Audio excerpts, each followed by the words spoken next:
Hello everyone, आपका स्वागत है जेई 45 डेज क्रैश कोर्स में। तो आज हम पढ़ेंगे ऑर्गेनिक कंपाउंड्स कंटेनिंग ऑक्सीजन का नेक्स्ट पार्ट। तो प्रीवियस लेक्चर में हम काफी सारी बातें डिस्कस कर चुके हैं। एक बार हम देख लेते हैं सिलेबस, एक बार फिर से गो थ्रू हो लेते हैं सिलेबस से, ताकि आपको पता लग जाए कि हम क्या क्या कवर कर रहे हैं। तो आप यहाँ पर देख सकते हैं general methods of preparation, properties, reaction and uses. Alcohol, phenol and ether में हम क्या क्या कवर कर रहे हैं। अल्कोहल, फिनॉल और ईथर के बारे में आप देख सकते हैं। अल्कोहल में हमने identification of primary, secondary and tertiary alcohol किया था। मैकेनिज्म ऑफ डिहाइड्रेशन किया था। एसिडिक नेचर हम कर चुके हैं। इलेक्ट्रोफिलिक सब्स्टिट्यूशन रिएक्शंस हम कर चुके हैं। हेलोजिनेशन हो गई, नाइट्रेशन हो गई, सल्फोनेशन हो गई, रीमर टीमर रिएक्शन हम कर चुके हैं। ईथर्स का स्ट्रक्चर, उसके बाद aldehyde and ketones, nature of carbonyl group, nucleophilic addition to C double bond O, this is carbonyl carbon, ठीक है, और इस ग्रुप को बोलते हैं carbonyl group. Relative reactivities of aldehyde and ketones, important reaction such as nucleophilic addition reaction, जैसे addition of HCN हो गया। और आप यहाँ पर क्या लिख सकते हैं, आप यहाँ पे ले सकते हैं अमोनिया डेरिवेटिव्स का एडिशन, ठीक है। ग्रिग्नार्ड रिएजेंट हो गया, ऑक्सीडेशन रिडक्शन रिएक्शंस हो गई, रिडक्शन में क्या हो गया, वोल्फिकेशनल हो गया, क्लीमेंशन हो गया, acidity of alpha hydrogen, aldol condensation, Cannizzaro, haloform, chemical test to distinguish between aldehyde and ketones. तो हम आज कुछ बातें करेंगे एल्डिहाइड एंड कीटोन्स की रिएक्शंस के बारे में, जो कि कुछ इस टाइप से हैं। मैं आपको दिखा देता हूँ। जो आज हम टॉपिक्स कवर करने जा रहे हैं वो है केमिकल रिएक्शंस, जिसमें हम न्यूक्लियोफिलिक एडिशन वाली एग्जांपल न्यूक्लियोफिलिक एडिशन का करेंगे, reaction with Grignard agent, Tollens test, Fehling's solution test, haloform reaction, aldol reaction, Cannizzaro reaction और रिडक्शन। इन सारी बातों को आज हम कवर करेंगे, ठीक है। तो ये चैप्टर काफी इंपॉर्टेंट होने वाला है, ये सेशन काफी इंटरेस्टिंग होने वाला है और काफी इंपॉर्टेंट भी होने वाला है, बिकॉज ये सारी रिएक्शन जैसे एल्डोल कंडेंसेशन हो गई, कैनिजारो हो गई, रिडक्शन हो गया, टॉलरेंस टेस्ट हो गया, फेलिंग्स टेस्ट हो गया, या न्यूक्लियोफिलिक एडिशन वाली रिएक्शंस हो गई, ये सारी ही इंपॉर्टेंट है एग्जाम पॉइंट ऑफ व्यू से। तो चलिए स्टार्ट करते हैं आज का सेशन, जिसमें हम सबसे पहले पढ़ेंगे केमिकल रिएक्शंस के बारे में। उससे पहले मैं आपको ऑलरेडी वेटेज के बारे में बता चुका हूं। यहाँ से एक क्वेश्चन पूछा जाता है जो लगभग 4 मार्क्स का आता है।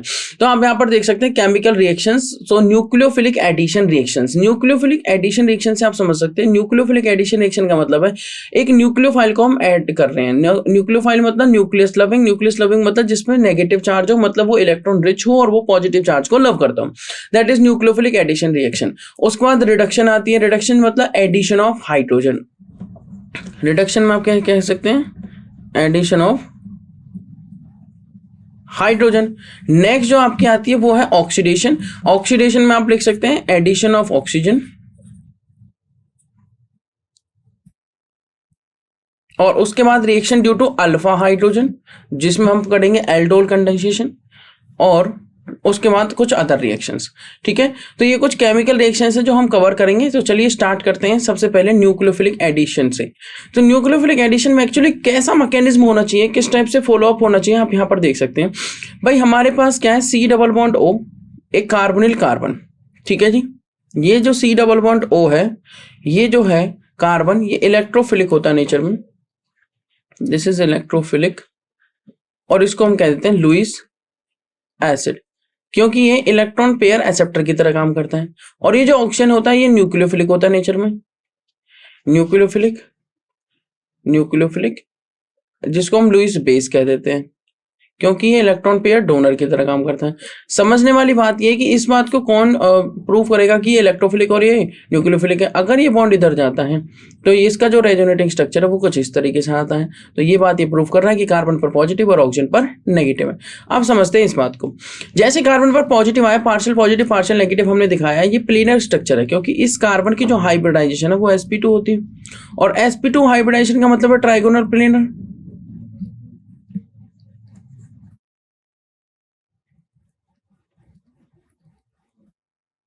तो ये जो एंगल्स होते हैं 120 डिग्री के होते हैं, ठीक है। न्यूक्लियोफाइल ने यहाँ पे अटैक किया। जब न्यूक्लियोफाइल ने यहाँ पे अटैक किया तो आप यहाँ पर देख सकते हैं इस टाइप से एक टेट्राहेड्रल इंटरमीडिएट आ गया, क्योंकि अब यहाँ पर जो आप देख सकते हैं हाइब्रिडाइजेशन वो sp2 से sp3 में चेंज हो चुकी है। इस कार्बन की हाइब्रिडाइजेशन किस में चेंज हो चुकी है, sp2 से sp3।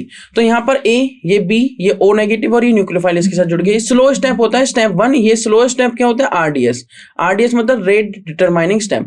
उसके बाद यहाँ पे क्या है, H पॉजिटिव फास्ट आया रिएक्शन करने के लिए और यहाँ O के साथ जुड़ गया। एक टाइप से आयनिक इंटरेक्शन से आप देख सकते हैं नेगेटिव और पॉजिटिव। स्टेप 2 में ये बन गया एडिशन प्रोडक्ट, मतलब यहाँ पे न्यूक्लियोफाइल ऐड हो चुका है इस कार्बोनिल ग्रुप में, ठीक है। तो अब आप देख सकते हैं इसकी हाइब्रिडाइजेशन sp2 से sp3 चेंज हो चुकी है और डबल बॉन्ड सिंगल हो चुके हैं।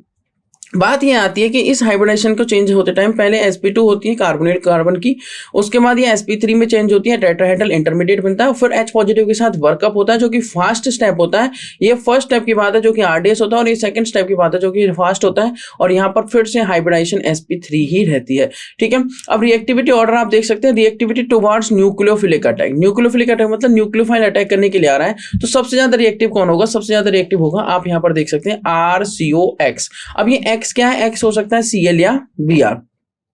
भाई आप यहाँ पर देख सकते हैं जो ऑर्डर है वो कुछ इस तरीके से लिखा गया है कि RCOX where X is equal to chlorine या हो सकता है ब्रोमीन।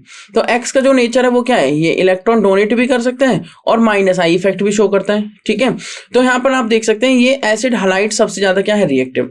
उसके बाद इनका नेचर तो क्या है? डोनेट करना है। ये क्या करते हैं? R डैश यहाँ पे H भी हो सकता है और एल्काइल चेन भी हो सकती है, मतलब एल्डिहाइड भी हो सकता है और एक कीटोन भी हो सकता है।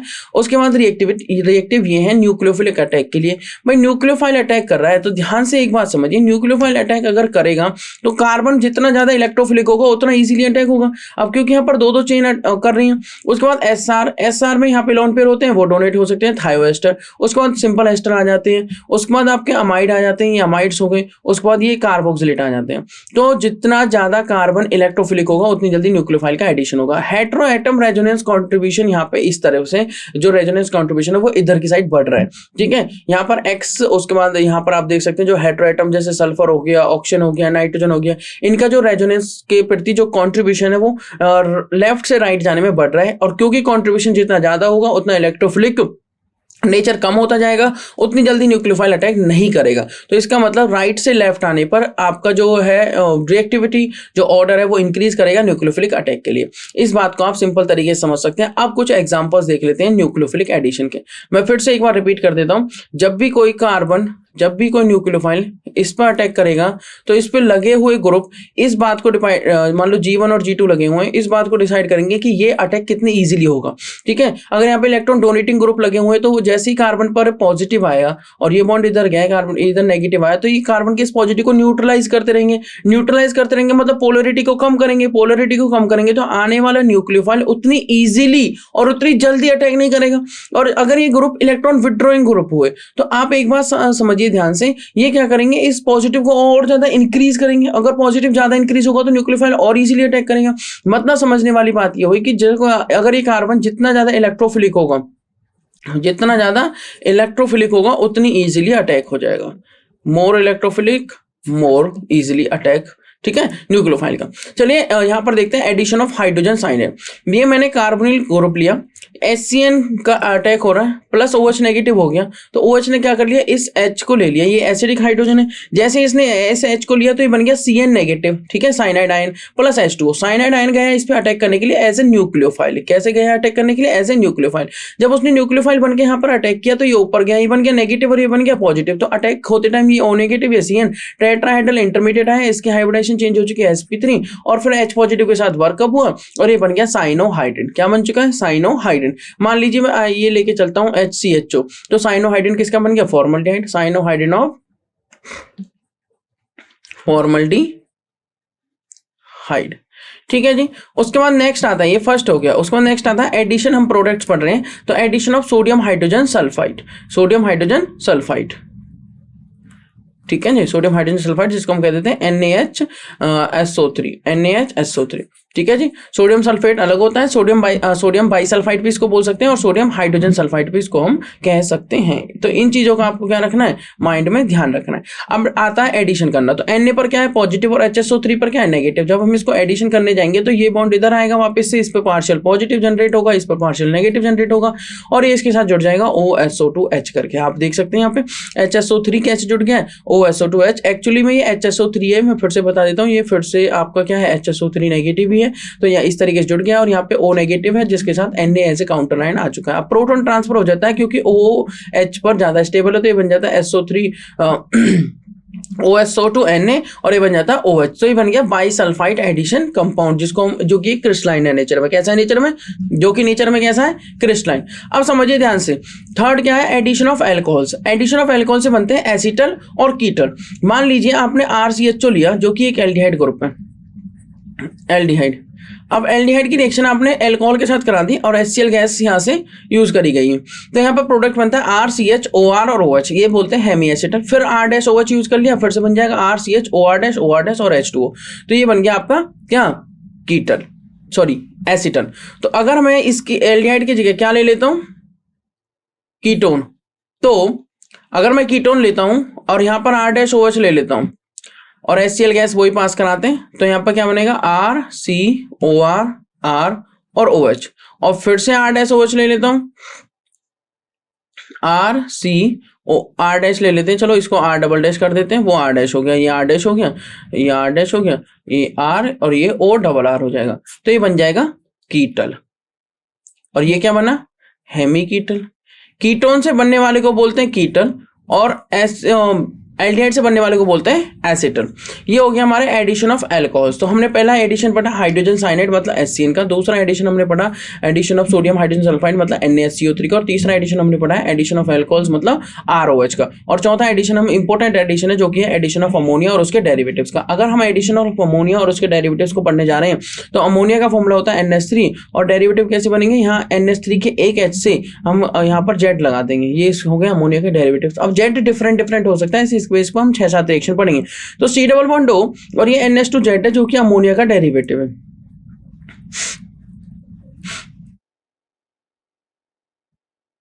अब Z क्या क्या हो सकता है, देखो A एल्काइल ग्रुप हो सकता है, मतलब सिंपल R हो सकता है, तो प्राइमरी अमीन हो जाएगा। जब हम Z को R ले लेते हैं प्राइमरी अमीन, तो यहाँ पर जो प्रोडक्ट आता है वो क्या आता है एल्काइल ग्रुप के साथ, बताइए जल्दी से, इमाइन। क्या प्रोडक्ट आता है, मैं आगे लिख देता हूं, C डबल बॉन्ड O, जब हम इसके साथ रिएक्शन कराते हैं H2N और Z लिख के, तो यहाँ पर pH कंट्रोल लिया जाता है। आप यहाँ पर देख सकते हैं pH लिया जाता है 3.5 से 4.0। पहले प्रोडक्ट देख लेते हैं, वो उसी तरीके से अटैक करेगा, ये बॉन्ड उधर आएगा, एक तरफ OH हो जाएगा और एक तरफ क्या हो गया NHZ, भाई ये NHZ हो गया, ठीक है, एक तरफ क्या हो गया OH और एक तरफ क्या हो गया NHZ, ये बन गया। फिर यहाँ से रिलीज होने के बाद C डबल बॉन्ड NZ और H2O। अब Z क्या हो सकता है, एल्काइल हो सकता है, अराइल हो सकता है। Z क्या हो सकता है, एल्काइल, अराइल, ठीक है जी। अगर ZOH है तो उसको बोल देते हैं हाइड्रोक्सिलामीन, ZOH है तो इसको बोल देंगे हाइड्रोक्सिलामीन। अगर Z हमारा NH2 है तो उसको बोल देंगे हाइड्राजीन, क्या बोल देंगे, हाइड्राजीन। अगर हमारा ZC6H5NH है तो इसको बोल देंगे फिनाइल हाइड्राजीन। और अगर हमारा ZC6H5 एक ये होता है, ये मैं कंप्लीट बना रहा हूं, जो Z वाला हिस्सा वो ये है,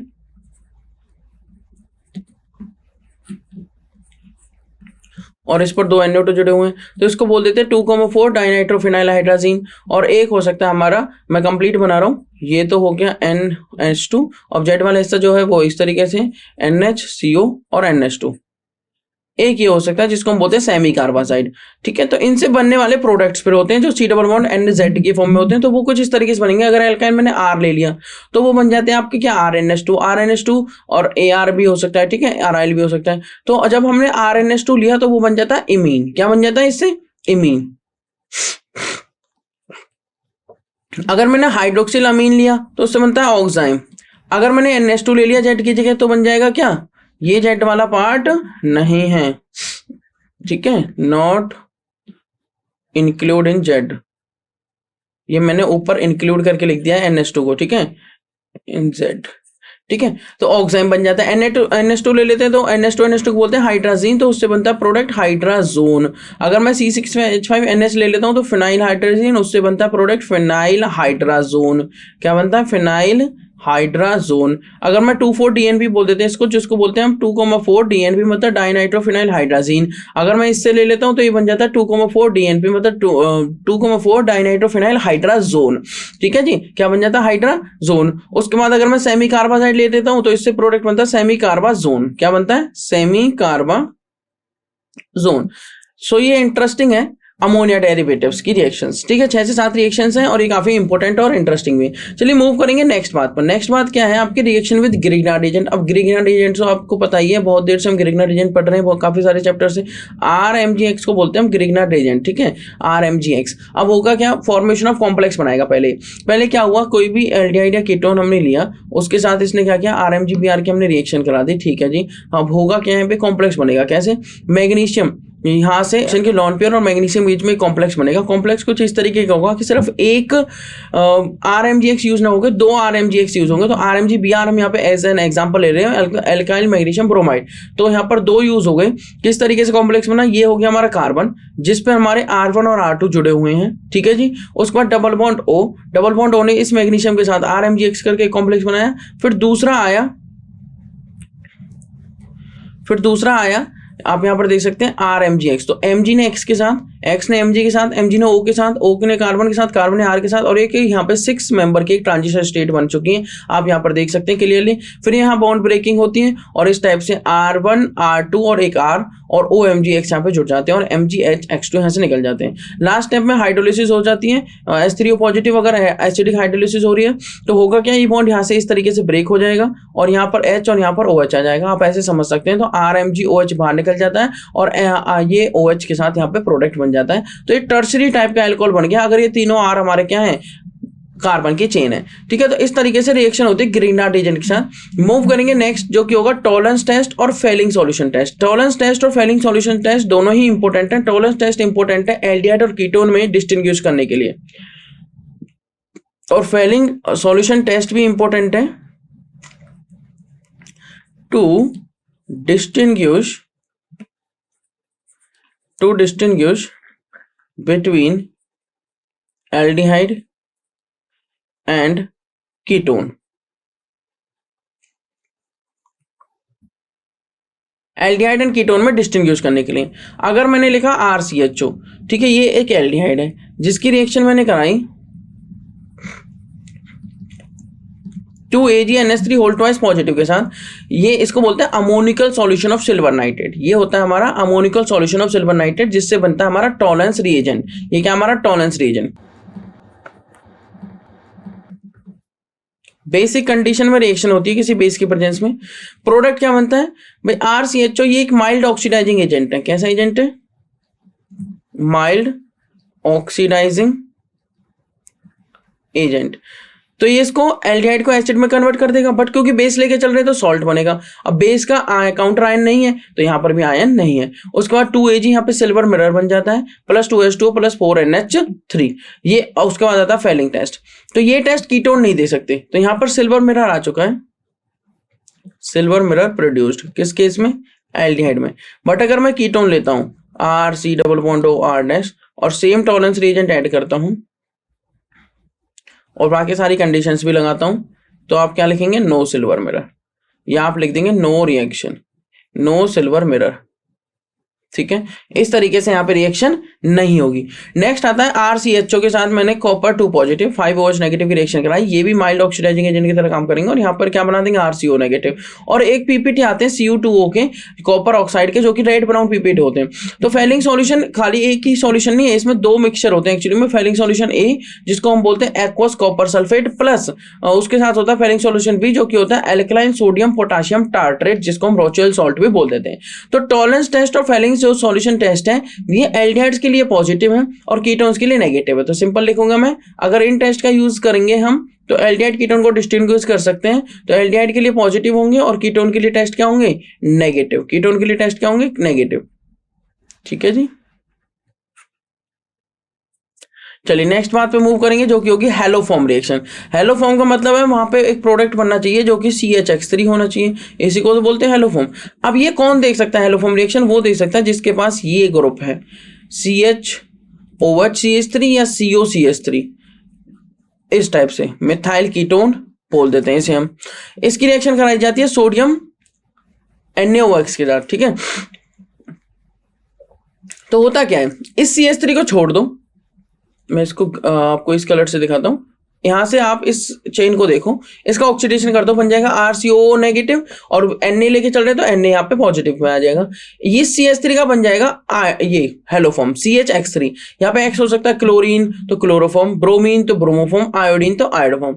आप एक एग्जांपल देख सकते हैं, जैसे मैंने एक एल्कीन दिया CH3, और COCH3। अब इसके पास COCH3 ग्रुप है, बिल्कुल सोडियम NaOCl के साथ इसकी रिएक्शन कराई। एक्चुअली में आप इसको ऐसे भी लिख सकते हैं Cl2 in presence of NaOH, Cl2 in presence of NaOH, NaOCl बन जाता है। जब इसकी रिएक्शन कराई जाती है तो C double bond O negative Na positive, और CH3 का बन जाएगा CHCl3, जिसे हम बोलते थे क्लोरोफॉर्म। क्या बोलते थे? क्लोरोफॉर्म, जो कि एक एनेस्थेटिक है, एनेस्थेसिया के रूप में यूज किया जाता है। ठीक है, एनेस्थेसिया के रूप में क्या किया जाता है? यूज किया जाता है। अब नेक्स्ट बात पे मूव करेंगे। Aldehyde and ketone having at least one methyl group. Aldehyde and ketone के पास एक मिथाइल ग्रुप होना चाहिए, जो कि डेफिनेटली टर्मिनल पे होगा, और मिथाइल इस टाइप से होना चाहिए COCH3। Iodoform reaction with sodium hypoiodide. अगर मैं ये रिएक्शन सोडियम हाइपोआयोडाइड, जिसको NaOI बोल देते हैं, जैसे ये है सोडियम हाइपोक्लोराइड, ये है सोडियम हाइपोहलाइड, वो पेल येलो प्रेसिपिटेट देते हैं, तो जो यहाँ पे CHI3 बनेगा उसके प्रेसिपिटेट आएंगे पेल येलो। कैसे कलर आता है उनका? पेल येलो कलर के। कैसे आते हैं वो? PPT आते हैं। ये चीज ध्यान रखनी है। Reaction is not feasible with fluorine. Fluorine के साथ रिएक्शन उतनी ज्यादा फीजिबल नहीं है। चलिए, ये हेलोफॉर्म रिएक्शन की बात होगी, मूव करेंगे एल्डोल रिएक्शन पे, जो कि इंपॉर्टेंट है। अब एल्डोल रिएक्शन क्या कहती है? एल्डोल रिएक्शन कहती है कि एसिड कैटलाइज्ड एल्डोल रिएक्शन। तो मैंने क्या किया यहाँ पे, RCH2 C double bond OH, एक एल्डिहाइड लिया है जिसपे अटैक हुआ H पॉजिटिव का। देखो एल्डोल रिएक्शन में क्या होता है, मान लो मैंने लिया CH3 CHO के साथ, तो एल्डोल रिएक्शन में पहली बात तो अल्फा हाइड्रोजन होना चाहिए कंपलसरी। इसमें जो प्रोडक्ट मिलता है उसे एल्डोल बोल देते हैं, जो होता है बीटा हाइड्रोक्सी एल्डिहाइड या बीटा हाइड्रोक्सी कीटोन। यहाँ पे जो रिएक्टेंट जो होता है वो एक एल्डिहाइड या कीटोन होगा। वो सेल्फ एल्डोल भी हो सकता है, क्रॉस एल्डोल भी हो सकता है, और इंट्रामोलिकुलर एल्डोल भी हो सकता है। ठीक है, उसके अलावा जो बात आती है वो ये आती है कि यहाँ पे सबस्ट्रेट तो हो गया ये, और रिएजेंट क्या यूज होता है? रिएजेंट यूज होता है आपका कोई भी माइल्ड एल्कली। माइल्ड एल्कली का मतलब जैसे आप BaOH होल ट्वाइस यूज कर सकते हो, डाइल्यूट एल्कली यूज करना है। जैसे आप KOH यूज कर सकते हो डाइल्यूट, NaOH यूज कर सकते हो डाइल्यूट, एटसेट्रा। ये आप माइल्ड एल्कली यहाँ पे यूज कर सकते हैं। तो हुआ क्या, ये एसिड कैटलाइज्ड एल्डोल रिएक्शन भी होती है, और ये बेस कैटलाइज्ड एल्डोल रिएक्शन है। तो मैंने आपको बेस कैटलाइज्ड के लिए ये बेस बताया, और एसिड कैटलाइज्ड आप यहाँ पे देख सकते हो। तो इसने क्या किया, यहाँ पर लॉन पेयर ने H पॉजिटिव लिया, प्रोटोनेट हो गया, प्रोटोनेटेड कार्बोनिल बोलेंगे इसे, जो कि इलेक्ट्रोफिलिक हो गया नेचर में। अब क्या हुआ, ये इस तरीके से लिख सकते हैं, H पॉजिटिव लेने के बाद ये OH पॉजिटिव, और ये क्या होगा, ये जो लॉन पेयर्स नीचे आएंगे डबल बॉन्ड इस पे अटैक कर देगा, दूसरा मॉलिक्यूल है, ये इनॉल बन गया। एक इनॉल बन गया जो कि न्यूक्लियोफिलिक, और कार्बोनिल सेंटर क्या बन चुका है, इलेक्ट्रोफिलिक। तो इनॉल ने उस इलेक्ट्रोफिलिक पे, जो इनॉल ने न्यूक्लियोफिलिक है, उसने अटैक कर दिया इस पे। अटैक करने के बाद कुछ इस तरीके की एक अरेंजमेंट आई। ठीक है, अरेंजमेंट के बाद यहाँ से O पॉजिटिव, O पर पॉजिटिव स्टेबल नहीं है, तो ये अपना बॉन्ड H से ब्रेक कर लेगा, तो डबल बॉन्ड O बन के इस तरीके से आ जाएगा, जिसे हम एल्डोल कहेंगे। एसिड कैटलाइज्ड डिहाइड्रेशन भी हो जाएगा। जैसे आप इसे हीट करेंगे इस प्रोडक्ट को, तो ये OH पॉजिटिव क्या लेगा, H पॉजिटिव लेगा, OH2 बन जाएगा। इमीडिएटली क्या होगा, दूसरा H2 का मॉलिक्यूल आएगा, और ये अल्फा है और ये बीटा है, तो बीटा वाले हाइड्रोजन को ले लेगा, और ये हाइड्रोजन अपना बॉन्ड इधर देके जाएगा, और ये बॉन्ड बाहर, तो ये बन जाएगा अल्फा बीटा अनसैचुरेटेड एल्डिहाइड। और lost hydrogen shown for clarity, जो लॉस्ट वाला हाइड्रोजन है यहाँ पर क्लैरिटी से दिखाया गया। बेस कैटलाइज्ड एल्डोल रिएक्शन में आप देख सकते हैं, जब हम बेस कैटलाइज्ड एल्डोल रिएक्शन कर रहे हैं तो कुछ लॉस्ट हाइड्रोजन शोन क्रिएटेड, तो इस तरीके से वो दिखाया गया कि एक बेस आ रहा है, जैसे मेथॉक्सी आप यहाँ पर देख सकते हो, उसने H को एब्स्ट्रैक्ट किया, ये इधर गया, ये इधर गया, तो ये नेगेटिव आ गया, नेगेटिव नीचे आएगा, ये इस पे अटैक कर देगा, ये इनोलेट आयन बनाया। तो एसिड कैटलाइज्ड में इनॉल बनता है, और बेस कैटलाइज्ड में इनोलेट आयन बनता है। इनोलेट आयन दूसरे मॉलिक्यूल पर अटैक करता है, अटैक वहीं पर होगा कार्बोनिल सेंटर पर। अटैक होने के बाद एक इस तरह का आएगा, फिर बेस के साथ जो H था उसको O नेगेटिव, फिर से उससे H ले लेता है, और बेस वापस से जनरेट हो जाता है, और ये बन जाता है एल्डोल। बेस कैटलाइज्ड डिहाइड्रेशन में sometimes return as a single step, कभी कभी सिंगल स्टेप में लिख देते हैं, सिर्फ इसको हीट करेंगे, यहाँ से H और यहाँ से OH चला जाएगा। तो आप देख सकते हैं ये वाला H गया, इसने अपना बॉन्ड इधर दिया, और यहाँ पर क्या हो जाएगा, जब इसने अपना बॉन्ड इधर दिया तो यहाँ R पे नेगेटिव आ गया, तो लॉस्ट हाइड्रोजन को यहाँ क्लैरिटी के लिए दिखाया गया। तो enolate of aldol shown as carbon ion, जिसको ये इनोलेट बन चुका है एल्डोल का। फिर ये ऊपर जाएगा, ये ऊपर जाएगा, जैसे ऊपर गया तो OH यहाँ से लॉस हो गया, तो ये बन गया अल्फा बीटा अनसैचुरेटेड एल्डिहाइड। इस टाइप से हो सकती है एल्डोल कंडेंसेशन। समझने वाली बात ये है कि एल्डोल कंडेंसेशन में या तो आपको मिलेगा बीटा हाइड्रोक्सी एल्डिहाइड, या आपको मिलेगा बीटा हाइड्रोक्सी कीटोन।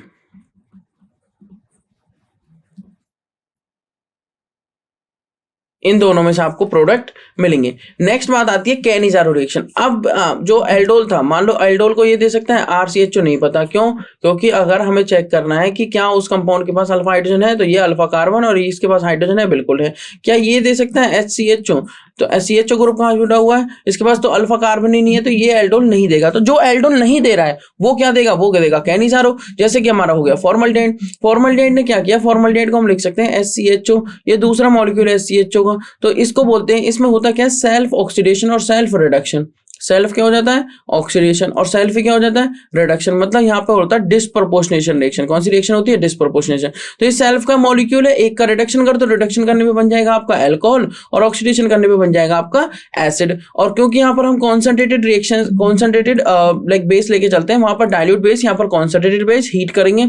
क्योंकि कॉन्सेंट्रेटेड बेस है और बेस है, सिंपल आप ऐसे बोलिए तो एसिड प्लस बेस सॉल्ट और वाटर देंगे, तो यहाँ पे सॉल्ट फॉर्म होता है, ना कि एसिड, तो पोटाशियम फॉर्मेट फॉर्म होगा। सेम बेंजल्डिहाइड के इस कार्बन के पास कोई अल्फा हाइड्रोजन नहीं है, तो जिसके पास अल्फा हाइड्रोजन नहीं है वो आपको क्या दे देगा, कैनिजारो। बट अगर अल्फा हाइड्रोजन है तो वो आपको देगा एल्डोल। कॉन्सेंट्रेटेड NaOH के साथ इसका एक बार कर दो रिडक्शन, बेंजाइल अल्कोहल, और एक बार कर दो ऑक्सीडेशन, तो बेंजोइक एसिड मिलना चाहिए था, बट क्योंकि सॉल्ट लेके चल रहे हैं हम, सॉरी बेस लेके चल रहे हैं, तो सोडियम बेंजोएट बनेगा। ये इस तरीके से कैनिजारो आपको याद रखनी है। हम मूव करते हैं नेक्स्ट। कैनिजारो रिएक्शन में अल्फा हाइड्रोजन प्रेजेंट नहीं होना चाहिए। कैनिजारो रिएक्शन में डिस्प्रोपोर्शनेशन रिएक्शन होती है, और डिस्प्रोपोर्शनेशन का मतलब होता है सेल्फ ऑक्सीडेशन और सेल्फ रिडक्शन। चलिए मूव करते हैं नेक्स्ट बात पर, जो कि है रिडक्शन। रिडक्शन तो एक सिंपल सी रिएक्शन है, जैसे जिंक अमलगम HCl का आप यूज करके कर सकते हैं, जिसको हम क्लीमेंशन रिडक्शन कह देते हैं, जहां पे C डबल बॉन्ड O को रिड्यूस कर दिया जाता है, डबल बॉन्ड O हटाओ और कार्बन के बॉन्ड कंप्लीट कर दो हाइड्रोजन के साथ। सिंपल रिमूवल ऑफ ऑक्सीजन को क्या बोलते हैं हम, रिडक्शन, और एडिशन ऑफ हाइड्रोजन को हम क्या बोलते हैं, रिडक्शन। तो C double bond O hydrogen के साथ भी हम इस रिडक्शन को कर सकते हैं, जिसको हम कह देते हैं वॉल्फिकेशन रिडक्शन। जब हाइड्रोजन के साथ करोगे तो यहाँ से O और यहाँ से H2 निकल जाएगा, तो बन जाएगा डबल बॉन्ड NNH2, और इसका KOH इथाइलिन ग्लाइकोल हीट कर देंगे तो ये बॉन्ड यहाँ से ब्रेक हो जाता है, और यहाँ पर क्या जाता है CH2 और N2 गैस यहाँ से बाहर निकल जाती है, जो कि एक इनर्ट गैस है, और ठीक है, इनर्ट गैस है, जो कि नॉट वेरी रिएक्टिव। ठीक है, ये हमारी हो गई वॉल्फिकेशनल रिडक्शन और क्लीमेंशन रिडक्शन। अब आते हैं कुछ इंपॉर्टेंट क्वेश्चंस पे JEE एग्जाम्स के लिए। तो ये हमारे क्वेश्चन नंबर 1 है। क्वेश्चन नंबर 1 में क्या दिया हुआ है, पैराक्रिसोल। देखो आज हमने कुछ इंपॉर्टेंट बातें पढ़ी। इंपॉर्टेंट बातों में सबसे पहली बात थी न्यूक्लियोफिलिक रिएक्शंस। ठीक है, nucleophilic addition reactions, nucleophilic addition reaction. Nucleophilic addition reaction में हमने 4 एडिशन पढ़े। पहला एडिशन था एडिशन ऑफ HCN, जिससे हमें मिला साइनोहाइड्रिन, साइनोहाइड्रिन। ठीक है, दूसरा एडिशन था NaHSO3 का, जिससे हमें मिला बाइसल्फाइड एडिशन प्रोडक्ट, जिससे हमें क्या मिला, बाइसल्फाइड एडिशन प्रोडक्ट। तीसरा जो एडिशन था, बताइए तीसरा एडिशन कौन सा था? तीसरा एडिशन जो था वो अमोनिया और अमोनिया डेरिवेटिव्स का ले सकते हैं, और उससे पहले हमने करे थे एसिटल का फॉर्मेशन, मतलब अल्कोहल का एडिशन क्या था, ROH का, आप इस तरीके से लिख सकते हैं, ROH का एडिशन किया, तो यहां पर हमें मिल रहे थे acetal in case of aldehyde, और ketal in case of ketone, और हेमी एसिटल एल्डिहाइड के केस में अगर एक बार किया है, हेमी एसिटल 2 बार कर दिया तो एसिटल, और हेमी कीटल कीटोन के केस में अगर एक बार हमने यहाँ पर एडिशन किया है तो हेमी कीटल, कीटोन पर एडिशन किया है अल्कोहल का तो हेमी कीटल, और 2 बार अगर एडिशन कर दिया है तो हमें क्या मिल जाता है, कीटन। अब समझने वाली बात यह कि नेक्स्ट रिएक्शन क्या करी थी, नेक्स्ट रिएक्शन करी थी हमने काफी इंपॉर्टेंट थी, जो कि reaction with ammonia and ammonia derivatives. तो अमोनिया और अमोनिया डेरिवेटिव्स में हमने 6-7 रिएक्शन पढ़ी थी, जिसमें हमने जेड को चेंज किया था, जो कि जेड कुछ इस तरीके से था NH2Z। यहाँ पर जेड की वैल्यू डिफरेंट जेड की जगह डिफरेंट ग्रुप्स को सब्सटीट्यूट किया गया है, जैसे R सब्सटीट्यूट किया तो अमीन बन गया, जिससे प्रोडक्ट इमीन मिलता है। NH2 सब्सटीट्यूट कर दिया तो हाइड्रोजन बन गया, जिससे प्रोडक्ट हाइड्राजोन मिलता है, जो कि हमने NH2 को यूज किया है वॉल्फिकेशनल रिडक्शन में भी। ठीक है, अगर मैं यहाँ पर कोई फिनाइल ग्रुप के साथ NH रख देता हूँ तो फिनाइल हाइड्राजीन, उसी तरीके से सेमी कार्बाजाइड, उसी तरीके से 2,4-DNP मतलब 2,4 डाइनाइट्रो फिनाइल हाइड्राजीन। यहाँ पर किसी बहुत सारे तरह के कंपाउंड्स पॉसिबल हो सकते हैं, जो 6-7 तरह के हमने देखी थी रिएक्शन। तो रिएक्शन विद अमोनिया डेरिवेटिव्स हो गई, और यहाँ पर हमें प्रोडक्ट्स मिलते हैं। ठीक है, यहाँ पे हमें क्या मिल रहे थे, प्रोडक्ट्स। तो ये हमने सबसे पहले स्टेप में पढ़ा था nucleophilic addition reaction. Nucleophilic addition reaction के बाद हम आए एल्डोल रिएक्शन पे। एल्डोल रिएक्शन के बाद हमने कैनिजर। एल्डोल वही दे सकता है जिसके पास अल्फा हाइड्रोजन होगा, सफिशिएंट है। ठीक है, और डाइल्यूट, मोस्टली डाइल्यूट कंडीशंस में होता है। ठीक है, किस में होता है, डाइल्यूट कंडीशन में। एल्डोल के बाद हमने कैनिजारो कवर की, और कैनिजारो के बाद हमने कवर किया हेलोफॉर्म रिएक्शन। ठीक है, कैनिजारो रिएक्शन के बाद हमने क्या कवर किया, हेलोफॉर्म रिएक्शन। बाकी अब हम क्वेश्चन ट्राई कर रहे हैं, मैं आपको एक बार, और फिर हमने रिडक्शन भी किया। तो ये कैनिजारो है, ठीक है जी। और कैनिजारो के बाद हमने कैनिजारो से पहले एल्डोल और हेलोफॉर्म को देखा था, और एल्डोल से पहले आप देख सकते हो रिएक्शन विद ग्रिग्नार्ड एजेंट एक हमने ये भी की थी, और जिसमें हमने एक और इंटरेस्टिंग बात की थी, डिस्टिंग्विश की इसके बीच में एल्डिहाइड और कीटोन के बीच में। आप यहाँ पर एक चीज और देख सकते हैं इंटरेस्टिंग, ये है रिएक्शन विद ग्रिग्नार्ड एजेंट, जिसको आप सिंपल तरीके से कर सकते हैं कि जब भी आपको कोई कार्बोनिल ग्रुप आया और ग्रिग्नार्ड एजेंट उस पर ऐड होना है, मान लो RMgX होता है ग्रिग्नार्ड एजेंट, तो आप ऐसे समझ सकते हैं R नेगेटिव Mg पॉजिटिव, ये इधर गया, इस पे आया नेगेटिव, इस पे आया पॉजिटिव, नेगेटिव ने इस पे अटैक किया, तो बोलो क्या प्रोडक्ट बना, RCR और एक और R, और इधर बन गया OMgX, और OMgX का हाइड्रोलिसिस करने पे क्या हो जाएगा OH। आप इस तरीके से कर सकते हैं, बट एक्चुअल में यहाँ पर एक इस टाइप की ट्रांजिशन स्टेट बनती है जो कि 6 मेंबर होती है। ठीक है जी, ये हो गया reaction with Grignard agent. Tollens and Fehling solution test जो हमने किए थे वो हमने किए थे इस बात को आइडेंटिफाई करने की कौन सा कंपाउंड क्या है, कौन सा कंपाउंड आपका एल्डिहाइड और कौन सा कंपाउंड कीटोन है। ठीक है, तो एल्डिहाइड टॉलरेंस और फेलिंग सॉल्यूशन के साथ पॉजिटिव टेस्ट देते हैं, और जो कीटोन्स होते हैं वो पॉजिटिव नहीं देते। चलिए मूव करेंगे नेक्स्ट बात पर, जो कि अब हमारे क्वेश्चंस। क्वेश्चन नंबर 1 क्या कह रहा है, इंटरेस्टिंग क्वेश्चन है। पहले तो पता होना चाहिए पैराक्रिसोल क्या होता है। चलिए पैराक्रिसोल क्या होता है, पैराक्रिसोल होता है बेंजीन, बेंजीन पर OH और OH पर लगा हुआ CH3, बेंजीन पर OH और OH पर लगा हुआ CH3। देखो मैं फ्लो चार्ट बना रहा हूं। पैराक्रिसोल ने रिएक्शन करी क्लोरोफॉर्म की एल्कलाइन मीडियम, ठीक है, CH3 की रिएक्शन कर ली एल्कलाइन मीडियम में।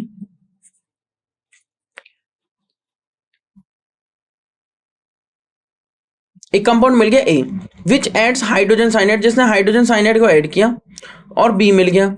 लेटर ऑन एसिडिक हाइड्रोलिसिस, इसके एसिडिक हाइड्रोलिसिस की गई और हमें एक कायरल कार्बोक्सिलिक एसिड मिला। ठीक है, हो जाएगा, बहुत इजी सा क्वेश्चन है। Structure of the carboxylic acid, definitely इसका आंसर कौन सा होना चाहिए बताइए, C या A, वो चीज देखनी पड़ेगी। देखते हैं C या A में से तो को मैच करेगा। अब मैं बता देता हूं क्यों। आंसर देखिए, ये होता है पैराक्रिसोल। जब मैंने क्लोरोफॉर्म और OH नेगेटिव के साथ इसकी रिएक्शन करी तो हमें पता है एक बात कि ये रीमर-टीमन रिएक्शन होती है, और रीमर-टीमन रिएक्शन में आपके पास प्रोडक्ट बनेगा क्या, जैसे कि अगर मैं OH से स्टार्ट करता हूं तो प्रोडक्ट बनता है सैलिसल्डिहाइड। कैसे बनता है, OH पर क्या आ जाता है, यहाँ पर OH रहता है और यहाँ पर एक CHO यहाँ पर ऑर्थोसैलिसल्डिहाइड, और एक CHO नीचे आ जाता है पैरासल्डिहाइड, पैरासैलिसल्डिहाइड। अब जो CHO ग्रुप है इसकी पोजीशन कहाँ पे आएगी, इधर। कैसे, OH group is more activating than CH3, OH group ज्यादा प्रीफरेंस मिलेगी CH3 कंपैरिजन में। OH ग्रुप अगर ज्यादा एक्टिवेटिंग है CH3 से तो क्या करेगा, अपने ऑर्थो और पैरा पोजीशन को ऑक्यूपाई करेगा, क्योंकि OH की पैरा पोजीशन ऑलरेडी ब्लॉक्ड है CH3 के द्वारा। तो यहाँ पे क्या यूज हो जाएगा, ऑर्थो पोजीशन CHO, और CHO goes to ortho with respect to OH, यहाँ पे OH आ जाएगा। जैसे यहाँ पर OH आया फिर एडिशन हुआ HCN का, तो CHO कुछ इस तरीके से लिखा हुआ है कि H इधर है और एक बड़ी सी रिंग इधर लगी हुई है। जैसे मैंने इस पे HCN का एडिशन किया तो ये O नेगेटिव इधर गया है, H पॉजिटिव होता है, CN नेगेटिव होता है, तो ये बन गया कि C इधर H और इधर एक बड़ी सी चेन है, इधर क्या है आपका O नेगेटिव हो जाएगा OH और इधर क्या आ जाएगा CN, ये कुछ बन गया। आप यहाँ पर देख सकते हैं इस पर जुड़ जाएगा C पर एक H, एक तरफ OH, एक तरफ CN और एक तरफ बड़ी सी रिंग। अब हुआ क्या, जब मैं इसके एसिडिक हाइड्रोलिसिस करता हूं तो एक क्वालिटी होती है CN के अंदर, अगर मैं RCH2CN की एसिडिक हाइड्रोलिसिस करता हूं कंप्लीट तो ये प्रोडक्ट सीधा बनेगा एसिड। अगर मैं इसकी करता हूं पार्शियल हाइड्रोलिसिस तो ये मुझे देगा अमाइड।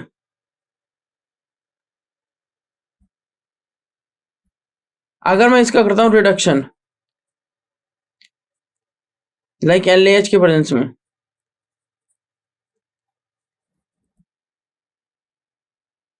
आप देख सकते हैं कार्बन नंबर सेम है तीनों में। ठीक है, तो इस तरीके से आप इन्हें कर सकते हैं।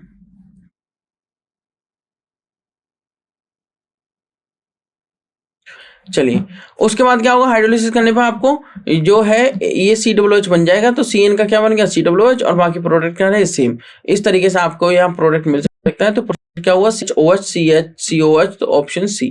चलिए मूव करेंगे क्वेश्चन नंबर 2 पे। एकदम से इजी क्वेश्चन दिया गया है। क्वेश्चन नंबर 2 कह रहा है कि टॉल्यूइन आपने ले लिया, टॉल्यूइन का करता है ऑक्सीडेशन। अगर आप टॉल्यूइन का ऑक्सीडेशन करते हैं स्ट्रॉन्ग तो डेफिनेटली आपको मिलेगा COOH बेंजोइक एसिड। SOCl2 के साथ करने पर आपको मिल जाएगा बेंजोइल क्लोराइड। NaN3 के साथ करने पर आपको यहाँ पे क्या जुड़ जाएगा, Cl हट जाएगा और N3 जुड़ जाएगा, और N3 से N2 गैस रिलीज हो जाती है और आपको यहाँ पे क्या मिल जाएगा N double bond C double bond O। इस टाइप से एक प्रोडक्ट मिलेगा। देख लेते हैं कैसे सॉल्यूशन होगा। मैंने आपको बताया था यहाँ पर बनता है बेंजोइक एसिड, यहाँ पर बन जाएगा बेंजोइक क्लोराइड। उसके बाद Na3 ने रिएक्शन करी तो N3 नेगेटिव की फॉर्म में आएगा, इस पे जुड़ जाएगा कुछ इस तरीके से।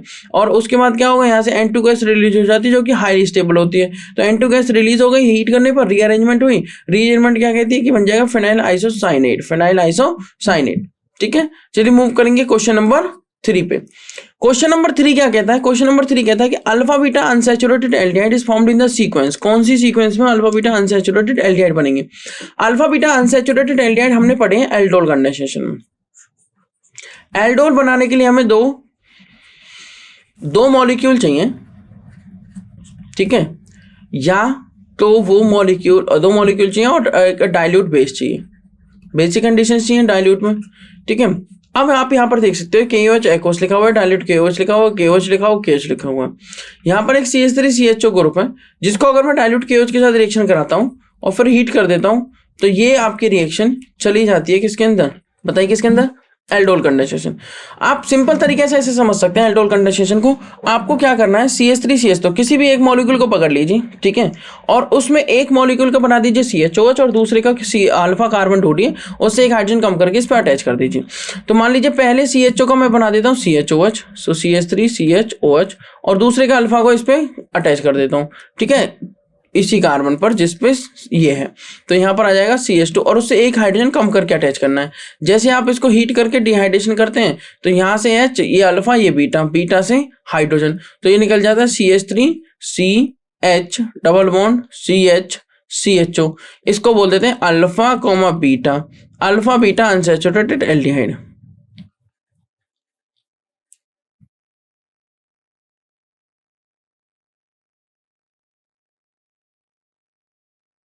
ठीक है जी, ये बन गया आपका अल्फा बीटा अनसैचुरेटेड एल्डिहाइड। अब जो नेक्स्ट बात आती है वो ये आती है, अगर मान लो इसकी जगह मैं कीटोन भी ले लेता हूं,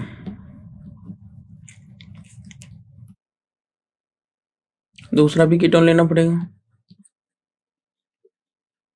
तो जो दूसरा कीटोन मैंने यहां पे लिया है, देखो होगा क्या, ये अल्फा और ये भी अल्फा, ये भी अल्फा और ये भी अल्फा। मैंने कहा पहले मॉलिक्यूल का कीटोन के केस में आप बना दीजिए COH, वहां पे क्या बना लेते हैं CHOH, यहाँ पे बना दीजिए COH, इधर क्या लगा हुआ है CH3। अब इसके अल्फा से एक हाइड्रोजन कम करिए, कर दिया कम, CH2। उसके बाद इस पे क्या लगा हुआ है, आपको चेक ही करना है, ये अल्फा है, बिल्कुल अल्फा है, ये बीटा है, बीटा पर हाइड्रोक्सी आया, हाँ आया, तो बीटा हाइड्रोक्सी एल्डिहाइड या बीटा हाइड्रोक्सी कीटोन ही इसके केस में प्रोडक्ट बनते हैं। चलिए अब देखते हैं नेक्स्ट बात, ये बन गया आपका, अगर मैं इसको हीट कर देता हूं तो यहाँ से रिमूवल ऑफ वाटर हो जाएगा, अल्फा से हाइड्रोजन और बीटा का OH, ये बन चुका है एल्डोल, जिसको हम बोलते थे बीटा हाइड्रोक्सी एल्डिहाइड या कीटोन, ये है बीटा हाइड्रोक्सी कीटोन।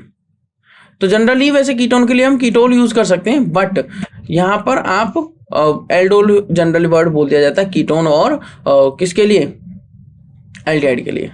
ठीक है, ये हो गया बीटा हाइड्रोक्सी कीटोन। रिमूवल करने पे क्या बनेगा, CH3 double bond CH C double bond O CH3, ये आपका प्रोडक्ट आ गया, जिसको हम बोलेंगे अल्फा, इसको बोलेंगे बीटा। तो alpha comma beta unsaturated ketone. अगर ऐसा बन गया है तो मैं आपको एक चीज फिर से दिखा देता हूं, ध्यान से देखिएगा।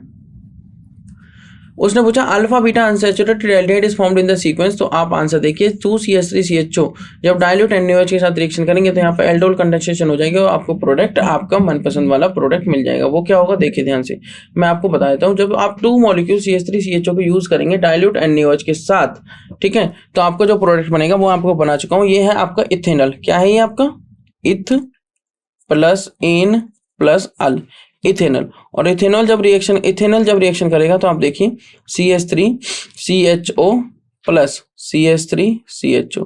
क्या बोला था मैंने आपसे, आपको क्या करना है, पहले वाले का बना दीजिए CHOH, सो CH3CHOH, और दूसरे वाले का अल्फा के हाइड्रोजन कम करिए और इससे अटैच कर दीजिए।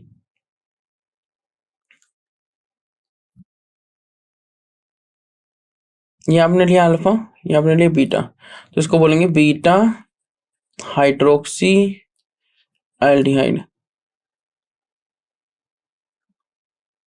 आप चाहें तो इसका नॉमेनक्लेचर भी कर सकते हैं। फॉर एग्जाम्पल 1 2 3 4 मैंने लिखा 3 हाइड्रोक्सी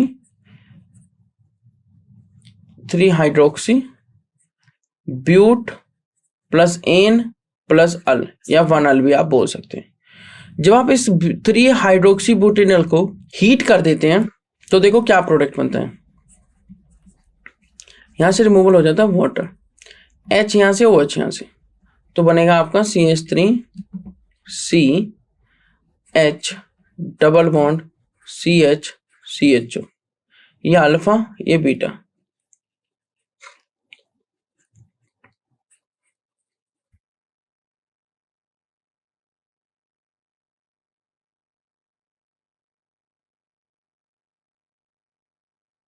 चलिए नेक्स्ट क्वेश्चन नंबर 4 पे मूव करते हैं। तो एक बार मैं लास्ट क्वेश्चन का आपको आंसर बता देता हूँ। इस क्वेश्चन का आंसर जो होगा वो होगा CH3CHO के 2 मॉलिक्यूल्स यूज होंगे डाइल्यूट KOH के प्रेजेंस में, प्रोडक्ट A बन जाएगा जो कि बीटा हाइड्रोक्सी एल्डिहाइड होगा और हीट करने पे आपको प्रोडक्ट मिल जाएगा जो कि अल्फा बीटा अनसैचुरेटेड एल्डिहाइड होगा। चलिए मूव करेंगे क्वेश्चन नंबर 4 पे। कह रहा है कि which of the following is the product of the aldol condensation. Aldol condensation का प्रोडक्ट कौन सा है? आप ध्यान से समझिए, एल्डोल कंडेंसेशन के प्रोडक्ट में पहली बात तो रिएक्टेंट में होना चाहिए अल्फा हाइड्रोजन, और जब प्रोडक्ट बनता है अल्फा हाइड्रोजन वाले एल्डिहाइड या कीटोन से, तो जो प्रोडक्ट बनता है वो बनता है बीटा हाइड्रोक्सी एल्डिहाइड से बनेगा एल्डिहाइड और कीटोन से बनेगा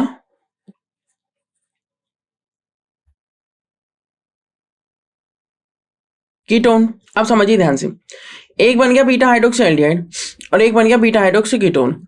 अब ये देखिए, ये क्या है? C डबल बॉन्ड O, ये क्या है? अल्फा, अल्फा पर हाइड्रोक्सी जो कि पॉसिबल ही नहीं है। ये क्या है? अल्फा, ये क्या है? बीटा, बीटा पर हाइड्रोक्सी हाँ पॉसिबल हो सकता है। ठीक है, नेक्स्ट देखिए, ये क्या है? अल्फा, ये क्या है? बीटा, ये क्या है? गामा, पॉसिबल नहीं होगा, नहीं होगा। और यहां पर देखिए, जिस कार्बन पर डबल बॉन्ड O है, एक second, C double bond O group किस कार्बन पर है बताइए? इस पर, तो ये अल्फा ये बीटा, तो ये अल्फा, अल्फा पर ही OH है तो ये भी नहीं होगी। अब देख लेते हैं जरा, when two aldehydes or ketones or carbonyl groups या compounds having alpha hydrogen atoms reacts in the presence of a base, they result in the formation of beta hydroxyaldehyde or ketone called the aldol or ketone and the reaction is called aldol condensation। ये तो बात है। तो बस अब यहाँ पर मैंने जो बताया बीटा हाइड्रोक्सी ढूंढना है, बीटा हाइड्रोक्सी एल्डिहाइड या कीटोन मिलता है जिसको हम एल्डोल या कीटोल कह देते हैं। इसके केस में आप एल्डोल बोल सकते हो और जनरली कीटोन वाले केस में भी आप एल्डोल बोल सकते हो, बट अगर आपको पर्टिकुलर नेम यूज करना है तो कीटोल बोल सकते हो। ठीक है, यहाँ पर अल्फा पर हाइड्रोक्सी, यहाँ पर बीटा पर है और ये प्रोड्यूस करता है किस पे बताइए? किस पे प्रोड्यूस करता है? ये प्रोड्यूस करता है बीटा पर हाइड्रोक्सी। किस पे प्रोड्यूस करता है? बीटा पर हाइड्रोक्सी। अगर आप इसका प्रोडक्ट भी प्रेडिक्ट करना चाहें तो वो भी आप प्रेडिक्ट कर सकते हैं। जैसे कि आप यहाँ देखेंगे, ये क्या है? ये कुछ इस तरीके से CH3C, उस पर एक OH, एक H, एक CH3, उसके बाद CH2, उसके बाद C double bond O, CH3। आपको क्विकली ये बात पता है कि एक CH का तो हो जाता है CHOH, तो आप इसको बना दीजिए CH3CHCHO। ठीक है, अब क्योंकि कार्बन के कितने बॉन्ड बने हुए हैं? 4 कंप्लीट, तो क्या होगा? ये कीटोन होगा, मतलब क्या होगा? ये कीटोन, ये C double bond O CH3, ये वाला कीटोन है और इसका अल्फा कम किया जाता है और इससे अटैच कर दिया जाता है, तो इस पे अल्फा जोड़ दीजिए। मतलब दूसरा जो मॉलिक्यूल है वो है CH3, C double bond O CH3। मतलब यहाँ पे 2 मॉलिक्यूल्स यूज हुए हैं किसके? एसीटोन के। एसीटोन क्या है? प्रोपेनोन। प्रोपेनोन क्या है? एक कीटोन। ठीक है, तो इस तरीके से आप प्रोडक्ट मिला सकते हैं। ये क्वेश्चन नंबर 4 हो गया। क्वेश्चन नंबर 5 पे चलते हैं। क्वेश्चन नंबर 5 कह रहा है iodoform can be prepared from all except, किस किस से प्रिपेयर नहीं कर सकते बताइए? आयोडोफॉर्म हम उनसे प्रिपेयर कर सकते हैं जिन कंपाउंड्स में COCH3 ग्रुप या CHOHCH3 methyl carbonyl group present हो। ठीक है जी, अब उसने दिया इथाइल मिथाइल कीटोन। ठीक है जी, इथाइल मिथाइल कीटोन, उसने कहा ये कीटोन, ये मिथाइल और ये इथाइल। एल्डोल देगा? बिल्कुल देगा। उसने कहा आइसोप्रोपाइल अल्कोहल,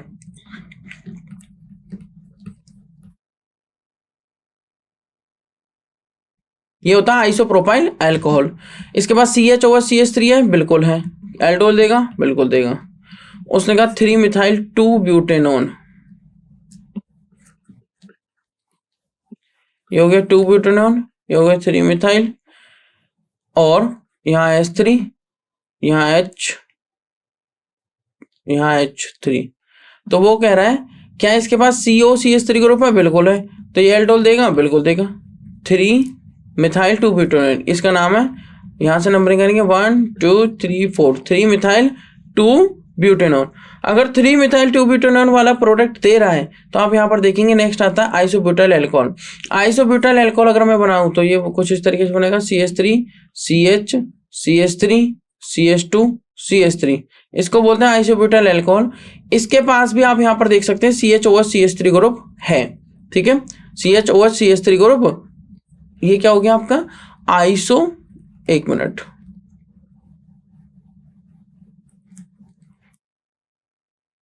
हमें बनाना था आइसोप्रोपाइल अल्कोहल, ठीक है। आइसोप्रोपाइल अल्कोहल हम बना चुके हैं, हमें बनाना आइसोब्यूटाइल अल्कोहल। तो ये तो हो गया आइसोब्यूटाइल और ये हो गया आइसोब्यूटाइल अल्कोहल, ठीक है जी। क्या इसके पास CHOH CH3 ग्रुप है, नहीं है, ठीक है। या C+CH3 ग्रुप है, नहीं है। तो देखते हैं कौन आंसर होना चाहिए। तो iodoform reaction shown by the following compounds, CH3 CH2OH बिल्कुल करेगा, CH3 CHO बिल्कुल करेगा। All carbonyl compounds of the type RCOCH3 ये शो करेंगे। Fourth secondary alcohol RCHOCH3, therefore iodoform is not prepared from, इससे प्रिपेयर नहीं होगा, जिसमें मैंने बताया था आपको CH3 CH3 CH2OH, जिसको हम बोलते थे आइसोब्यूटाइल अल्कोहल। क्या बोलते हैं, isobutyl alcohol. Clear, I hope this is clear. काफी इजी क्वेश्चन था। क्वेश्चन नंबर 6 पे चलते हैं। क्वेश्चन नंबर 6 में कह रहा है the number of aldol reactions that occurs in the given transformation, CH3 CHO और SCHO, मतलब ये क्रॉस एल्डोल की वाली बात है। कौन सी, क्रॉस एल्डोल। अब क्रॉस एल्डोल है या कहने जा रहा हो वो हमें देखना पड़ेगा, क्योंकि आप यहाँ पर देख सकते हैं CH3 CHO इसके पास तो अल्फा है बट इसके पास अल्फा नहीं है, और क्योंकि कॉन्सेंट्रेटेड एक्वस NaOH यूज हुआ है और यहाँ पर OH वाले प्रोडक्ट मिल रहे हैं, तो आपको इस तरह की ट्रांसफॉर्मेशन चेक करनी है। और इसमें पूछा है number of aldol reaction that occurs in the given transformation, कितनी एल्डोल रिएक्शन हो सकती है। तो इजी सा क्वेश्चन है, आप अटेम्प्ट कर सकते हो। नेक्स्ट क्वेश्चन नंबर 7 भी एकदम ईजी है। The reagent which does not react with both acetone and benzaldehyde, जो दोनों एसीटोन और बेंजल्डिहाइड के साथ रिएक्शन ना करें। सीधी सी बात है, एसीटोन एक कीटोन है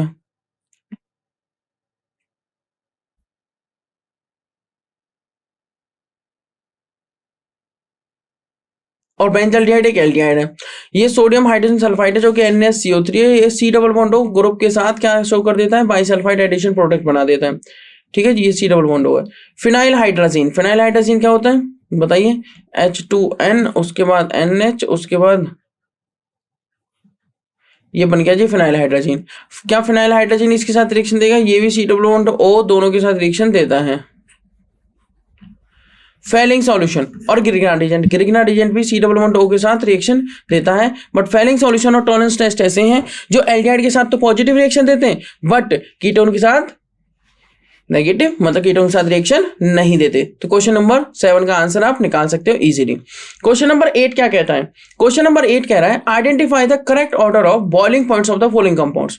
कह रहा है एक कंपाउंड हमने दिया है primary alcohol, CH3 CH2 CH2 CH2OH, मतलब इसका नाम हो गया ब्यूटेन ओल। दूसरा कंपाउंड दिया हमने एक एल्डिहाइड,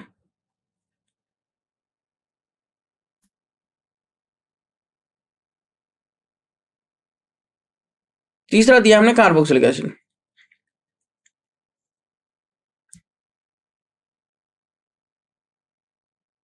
कह रहा है कि CH3 CH2 CH2OH और CH3 CH2 CH2 CHO और CH3 CH2 CH2 COOH, इन तीनों में से बताइए correct order of boiling point क्या होगा।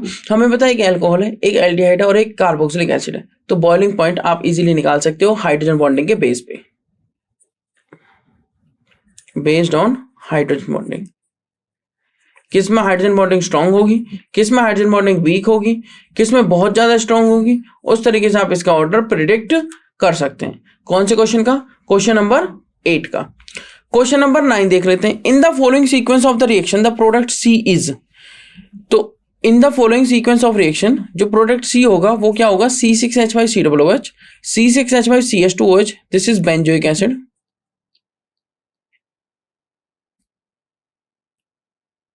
ये आपका क्या है बताइए, benzyl alcohol.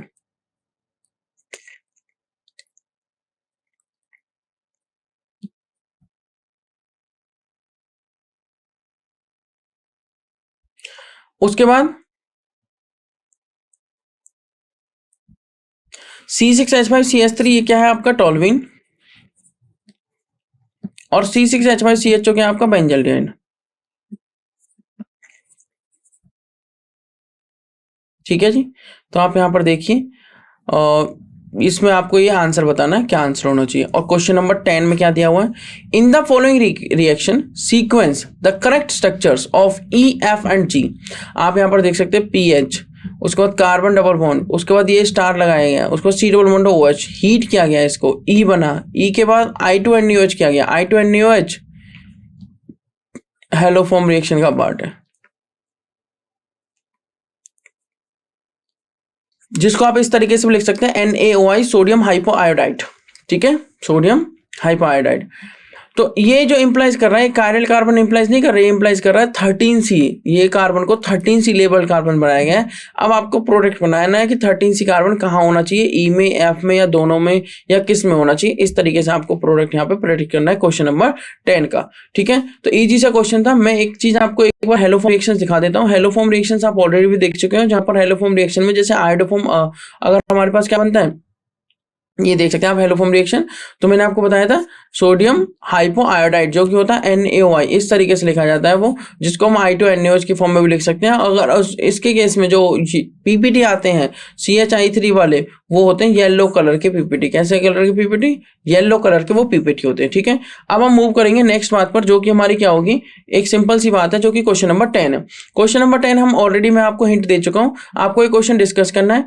PH C double bond O, फिर उसके बाद एक एक्टिव मिथाइलिन कार्बन है, उसके बाद C double bond O OH है, हीट किया गया है इसको। और आप यहाँ पर देख सकते हैं ये अल्फा हो गया, ये बीटा हो गया, यहाँ पे बीटा कीटो कार्बोक्सिलिक एसिड है। ये हीट करने पे क्या रिलीज होगी, CO2 गैस रिलीज होगी या क्या होगा। उसके बाद यहाँ पे E है, E बन जाएगा, E बनने के बाद इसमें हेलोफॉर्म रिएक्शन की गई है तो F और G बनेंगे।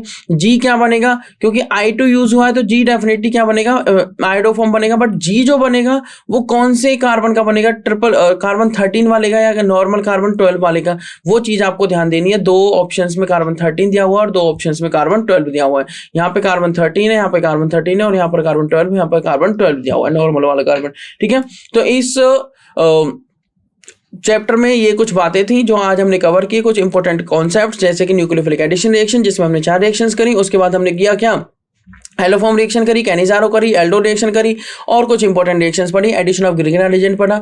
तो इन सभी बातों को आप रिवाइज करिए और अच्छे से पढ़िए, और इन सभी क्वेश्चंस को ट्राई करिए जो भी मैंने ऐसे होमवर्क आपको दिए हैं। काफी इजी और अच्छे और इंटरेस्टिंग क्वेश्चन है। ये chapter exam point of view से इंपॉर्टेंट है और ये काफी इंटरेस्टिंग चैप्टर भी है। ठीक है, तो चलिए मिलेंगे आपसे नेक्स्ट क्लास में, और तब तक के लिए थैंक यू सो मच।